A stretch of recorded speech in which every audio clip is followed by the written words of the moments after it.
That guy was down. The guy was down. So I'll tell you what we're going to do. We're not going to make it into a massive debate here. Max is wrong. I'm right. So what we're going to do is we're going to leave it up to you, right? The folks at home. You do see. I mean, look at it. The shot. What a beautiful left hand. He's going down, and he's down. That's it. And thank.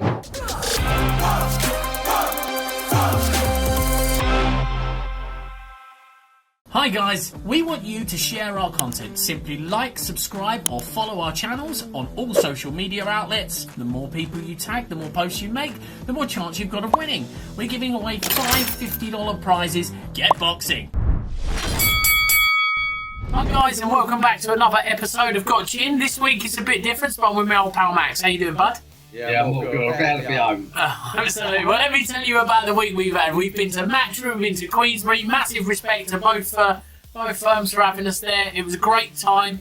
We've been busy since Wednesday. Wednesday, London. Thursday, Birmingham. Friday, London.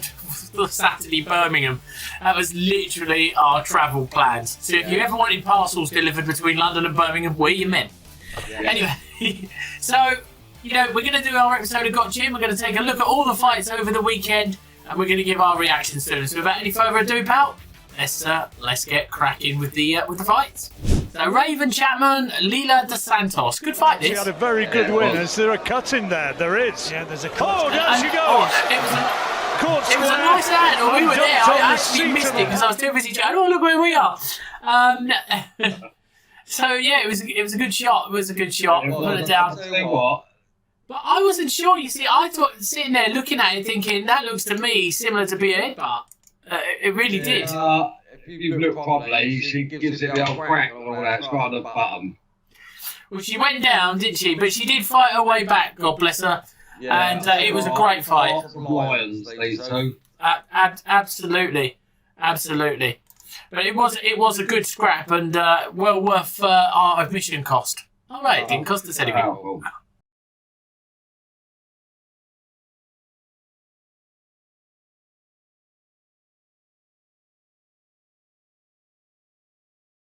I mean, this was a great cracking fight. It was a good stoppage. Round, but he cannot get him away. One more big shot, maybe.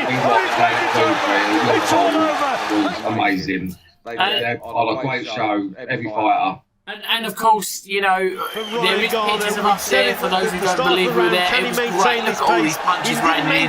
Referee, great decision to stop it. Caught his opponent with a cracking shot that put him to the canvas and then just kept it going, sustained the pressure. It was his accuracy, it was the work with the jab, it was the work on the inside, and it was also that defensive work that made it so impressive. An overall display very, I think, you know, you can't be disappointed. The referee had seen enough. And I think, to be fair, I think so would we, to be honest. Next one, Nathaniel Collins and Raza Hamza. Now, we were obviously at the press conference for this. Hamza saying, no one expects me to win. No one's doing anything, so all the pressure is on him. And this ended up just a little bit more different than we thought, than most people thought. Yeah. So, without any further ado, take a look at this. His daughter, Lana, for 4 weeks, and down he goes. And that was it, and that was what they say all she wrote. 24 seconds into the first round, he gets caught. He was absolutely all over the place. We saw his eyes. Which was right in front of this, wasn't it? As he hit the deck, I was looking at him, and his eyes were gone. Right, and if the referee then carried on, that would have been... So we actually sat just where it is. You can see the York Hall sign behind us there. You might catch Max in a second, but that's where we sat ringside. It was a good knockout. And you can see his head, the way he just jolted to the side. Straight in. Oh, we spoke to Nathaniel, didn't we, before and of course after. So, Galal Yafai, this was on the Saturday night Matchroom. I mean, he completely outpassed Tommy, didn't he, Tommy Frank? It was from the get-go, it was just a barrage of punches, and he didn't know where he was. He told him at one point, get up, because he went down too easy, didn't he? He said, get up, and he did. He bounced back up to Tommy's defence. And even in the interview we done with Frank, he even said, people don't expect much from me. Well, that's it. But, you know, he's a very nice young man. Yes. But listen, time and again, him, you know, said that he's a man who lets his gloves through the top.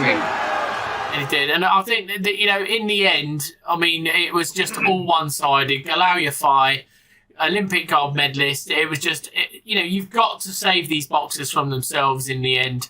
Yeah. You know, he couldn't get a punch off. Galao was all over him. And on this form, I think it gives Sonny Edwards a real run for his money. Yeah, I think he's a lot quicker than Sonny Edwards, let's put it that way. Yeah, absolutely. And I think he's more ferocious as well. Look at the ferocious. You know what I mean? So you probably tries to avoid the oncoming onslaught. But timing again is being caught. He's in with quality he's never faced before. Yeah, and then comes the towel. It was just yeah. It'd be really interesting to see. I mean, if Sonny comes through, bam. Yeah, oh, this was a good throw. Conor Walker, Cyrus Patterson. What a fight. What an absolute fight. And you don't see Eddie Hearn go nuts. Because there was plans for Cyrus, and yeah, nobody told Conor. Right. You might even see Eddie in a minute, but I think it's the second or third knockdown, isn't it? Yeah, he was going mad. And when Cyrus goes right to his right, touching the jab and throw the right hand, looping right hand. That was the second knockdown, and and then the third. This is where Eddie Hearn's getting up, screaming and shouting. He's got the guy who was going to fight ringside, you know, who's going to do a big walking thing, and he was claiming this was a pushdown, but you know, you don't quite see it. It was a nice hook. Eddie Hearn was going absolutely ballistic, and in the end, he retired in the corner. So he got absolutely so.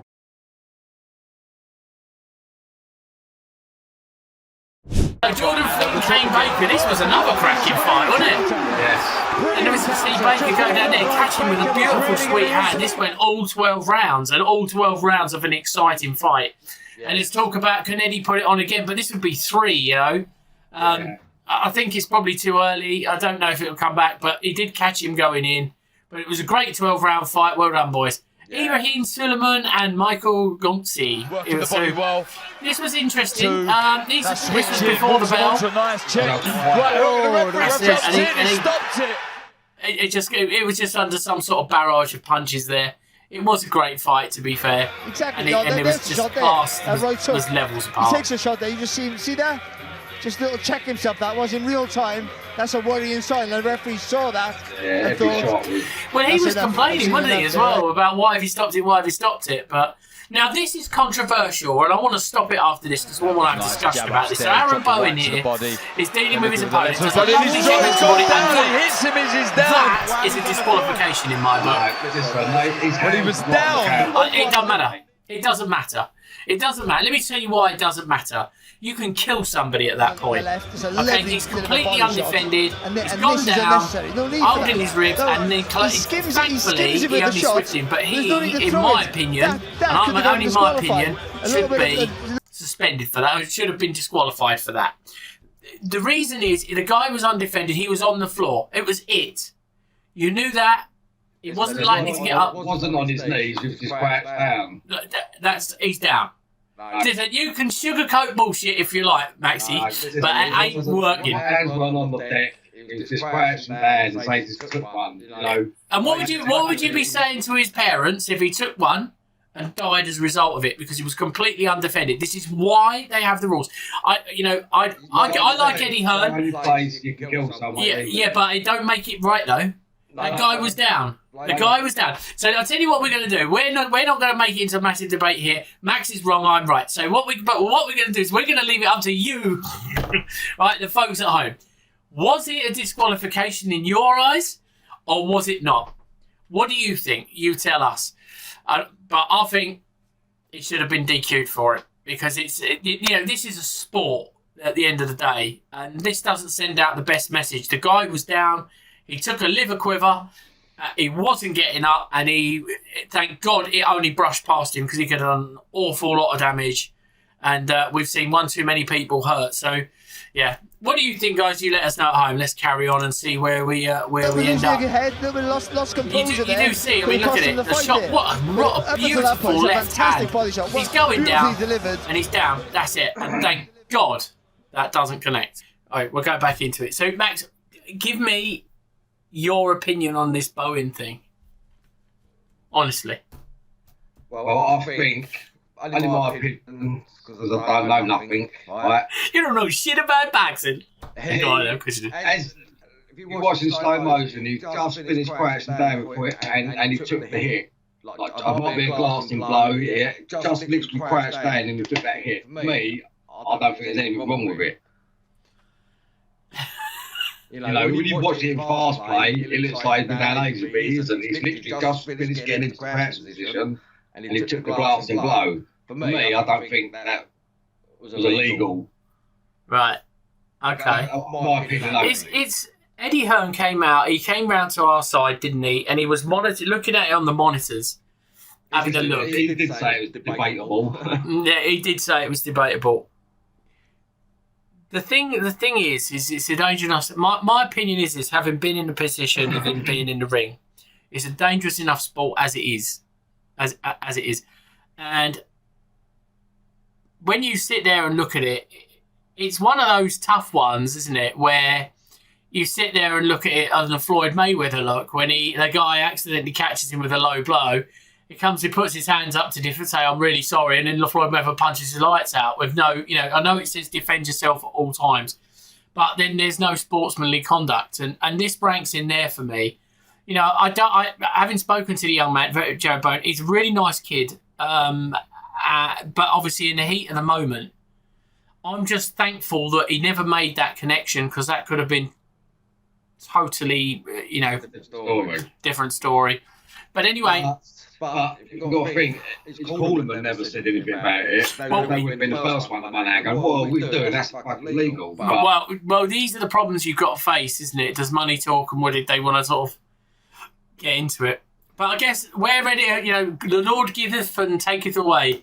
Where the Lord giveth in the Jared Bowen situation, he certainly took it back with Cyrus. So, is that not sort of turnabout? They call turnabout is fair play. He skims him with the shot. At the end of the day, thankfully, it was all right. Got up. There was no long-lasting damage. But what I will say is, the young man's certainly got talent. Really big, 6'3". Just learn. There's that little bit of control, because next time with another referee, you might not be so lucky. Yeah, might not get away with it. So, young protege Muhammad Ali, he brought a lot of supporters. He did a really good job as well. I'll tell you what, I was impressed with him the first time we see him on the Edwards Campos show, and I was double impressed with him on this show at the weekend, and I think he's got a great future. Yeah, absolutely, and obviously with the TKO that came, it was really great. I mean, they did the right thing, his corner, and the referee stopped the match. He was completely outclassed. He was getting savaged, really. And it's only a matter of time. Yeah, very quick. He's got some deadly hands for such a small person, if that being rude. No worries. Anyway, so that's the end of Got Chinned, of all the action that happened of the weekend. We'll be back next week, because next week's the Daniel Dubois Alexander Usyk fight. Sadly, we won't be going because I have a wedding to go to, and Max won't go to Poland on his own. But no problem, because we've never done this overseas just yet. So anyway, guys, thanks very much for liking and subscribing. Don't forget, you can be one of our $250 winners. All you've got to do is like, subscribe, tweet, retweet, join, follow, and all that other good business. And every month, 5 people win $50. Take care, and we'll see you again very soon.